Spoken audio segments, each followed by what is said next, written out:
श्री शिवाय नमस्तुभ्यम। आइए सबसे पहले जान लेते हैं कब है बैसाख महीने का प्रदोष व्रत। गुरुजी द्वारा बताया गया सर्वश्रेष्ठ नया उपाय जो कि बैसाख प्रदोष के दिन ही किया जाता है। इस उपाय को करने से पुत्र पौत्र में वृद्धि होगी, नौकरी, संतान, रोग, कर्ज, विवाह की जो परेशानी चल रही है उससे मुक्ति मिलकर आप सौभाग्य को प्राप्त करेंगे। कैसे आपको उपाय करना है, कब व्रत करना है, ध्यान से सुने और वीडियो को अंत तक जरूर देखें। सबसे पहले हमेशा एक त्रयोदशी तिथि का अर्थात प्रदोष व्रत करने का नियम होता है कि शाम को प्रदोष काल में त्रयोदशी तिथि व्याप्त हो तभी आपका व्रत सफल होता है। तो त्रयोदशी तिथि कब है, ध्यान से सुने। 25 अप्रैल की सुबह 11:44 से त्रयोदशी तिथि बैसाख महीने की शुरू होगी। इस तिथि का समापन 26 अप्रैल की सुबह 8:27 तक रहेगा। ऐसे में ब्रह्म मुहूर्त में और जो है विशेष तौर पर प्रदोष काल, इसमें यही देखा जाता है कि प्रदोष काल में त्रयोदशी तिथि व्याप्त होनी चाहिए।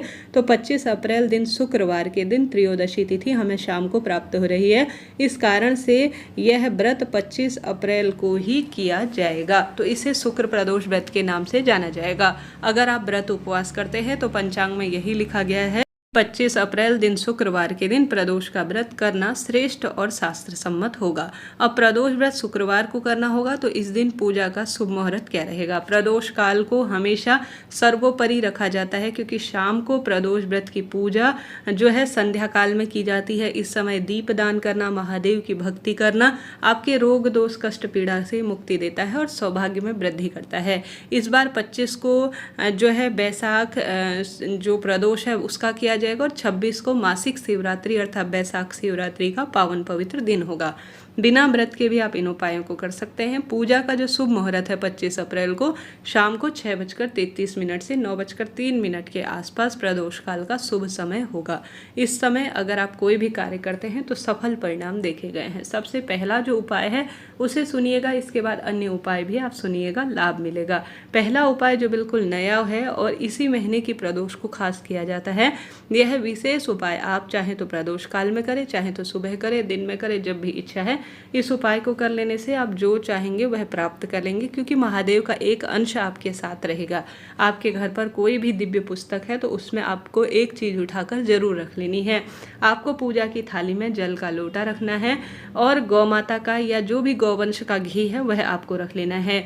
शिवलिंग पर घी चढ़ाने से हमेशा रोग मुक्ति होती है, आप जानते होंगे। आपको एक बेलपत्र लेनी है और लेना है चंदन। चंदन आप लाल चंदन, पीला चंदन जो भी आपके पास है वह ले सकते हैं। एक गोलबत्ती का घी का दीपक या तो महादेव के मंदिर में करके आएं या घर पर भी आप कर सकते हैं। सबसे पहले शिवलिंग पर आप सभी पूर्वाभिमुख होकर सुंदर स्वरूप में, शुक्रवार का दिन है, संभव हो तो आप लाल चंदन डालकर जल चढ़ाएं, धन की समस्या दूर होती है।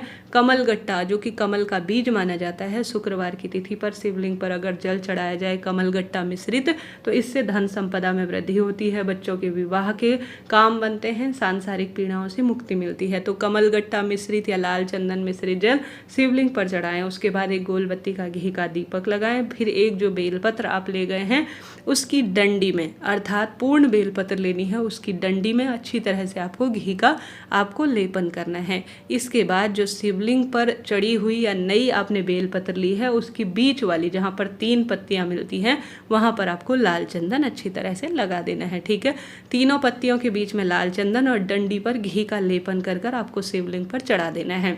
जल का जो लोटा लेकर गए हैं उसे 3 बार आपको, इसके बाद एक बार श्री शिवाय नमस्तुभ्यम कहा, जल चढ़ाया, दोबारा श्री शिवाय नमस्तुभ्यम, इस तरह से 3 बार आपको शिवलिंग पर जल चढ़ाना है। पहले बेलपत्र फिर जल चढ़ाना है। उसके बाद बेलपत्र जो है प्राण प्रतिष्ठित हो गया। अब महादेव के साथ आपके साथ चलने को तैयार हैं।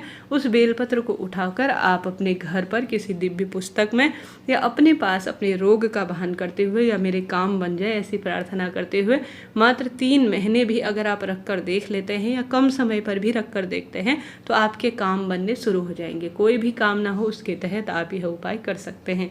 बहुत सरल उपाय है। स्क्रीन पर मैंने कोशिश की है बेलपत्र में कहाँ पर क्या लगाना है उस स्वरूप में आपको बता सकूँ। आप जरूर से इस हिसाब से कीजिएगा। घर पर भी कर सकते हैं, महादेव के मंदिर ना जा सके तो। ठीक है जी, यह बात हो गई प्रथम उपाय की। अब आपको दूसरा उपाय कौन सा करना है, कैसे करना है, ध्यान से सुने और अंत तक बने रहें। बिना व्रत के भी आप इन उपायों को कर सकते हैं। कमेंट्स में श्री शिवाय नमस्तुभ्यम लिखना ना भूलें। जो कि गुरुजी द्वारा एक बताया गया सर्वश्रेष्ठ उपाय है वह है बेलपत्र पेड़ के पास किया जाने वाला। घर पर बेलपत्र है तो वहाँ करें, महादेव के मंदिर में है तो वहाँ करें। सबसे पहले बेलपत्र वृक्ष की जड़ में सींचने के लिए आप कच्चा दूध ले जाएं। इसके अलावा आपकी जो इच्छा है बेलपत्र वृक्ष में चढ़ाने की वह आप चढ़ा सकते हैं। सामान्य अपने मटके से जल ले जाएं। निरंतर श्री शिवाय नमस्तुभ्यम महामृत्युंजय मंत्र का ध्यान करें। 12 ज्योतिर्लिंग का ध्यान करते हुए आप बेलपत्र वृक्ष के नीचे पूर्वाभिमुख होकर अच्छी तरह से जल आपको समर्पित करना है। उसके बाद 2 दीपक आपको बेलपत्र पेड़ के नीचे लगाने हैं। एक तो घी का दीपक, एक सरसों के तेल का दीपक। घी का जो दीपक है वह गोल बत्ती का होगा, सरसों के तेल का जो दीपक है वह भी गोल बत्ती का ही लगाया जाएगा। सबसे पहले आपको जो घी का दीपक लगाना है वह विशेष तौर पर अपने दाहिने हाथ की तरफ आपको लगा देना है। बेलपत्र पेड़ के नीचे दाहिने हाथ की तरफ आपको घी का दीपक लगाना है। सरसों के तेल का दीपक आपको अपने बाएं हाथ की तरफ लगा देना है। ठीक है जी, बाएं हाथ की तरफ सरसों के तेल का और घी का दीपक बेलपत्र पेड़ के नीचे दाहिने हाथ की तरफ लगाना है। जल चढ़ाना है और बेलपत्र पेड़ के नीचे की मिट्टी को लेकर अपने साथ अपने घर पर आ जाना है। गुरुजी कहते हैं जो भी भक्त मिट्टी अपने मस्तक पर बेलपत्र पेड़ के नीचे की लगा देता है, जल चढ़ा देता है, 2 दीपक सरसों के तेल और घी का लगा देता है, महादेव सदा सर्वदा उसके काम बनाते हैं, उसके रोग दोष कष्ट पीड़ा का निदान कर देते हैं, खुशियां परिवार में बनाए रहते हैं। तो आप सभी को यह दिव्य प्रयोग एक बार करके देखना है। कैसी भी बाधा पीड़ा चल रही हो, कैसी भी शंका हो, उसका निदान होता है, खुशियां परिवार में बनी रहती है। तो यह कार्य एक बार प्रैक्टिकल स्वरूप आप करके तो देखिए, लाभ कैसा मिलेगा यह आप कमेंट्स में स्वयं बताएंगे। तो इस तरह से यह प्रयोग एक बार आप करिएगा, लाभ तो आपको मिलना ही है। यह मैंने आपको 2 उपाय बताए जो आपको करना है। इसके बाद आपको जो उपाय करना है वह अंत में बताने जा रही हूँ, ध्यान से सुने और अंत तक बने रहें। जो मैंने आपको प्रदोष काल का समय बताया, गुरुजी ने बताया है कि इस समय अगर आपके घर के दरवाजे पर साधारण सरल तरीके से आप हे महादेव मेरे घर पर आओ, मेरे संकट कष्ट पीड़ा काट दो, ऐसी प्रार्थना करते हुए अगर आप दीपदान करते हैं घर के दरवाजे पर तो चमत्कार होता है, संकट कट जाते हैं, मानसिक आर्थिक पीड़ाओं से मुक्ति मिलती है, शारीरिक कष्ट कट जाते हैं। तो कुछ भी न कर सके तो सिर्फ घर के दरवाजे पर, आपसे मंदिर नहीं जाया जाता, भूखा आपसे नहीं रहा जाता, तो सिर्फ घर के दरवाजे पर आप दीपदान जरूर कर दीजिएगा।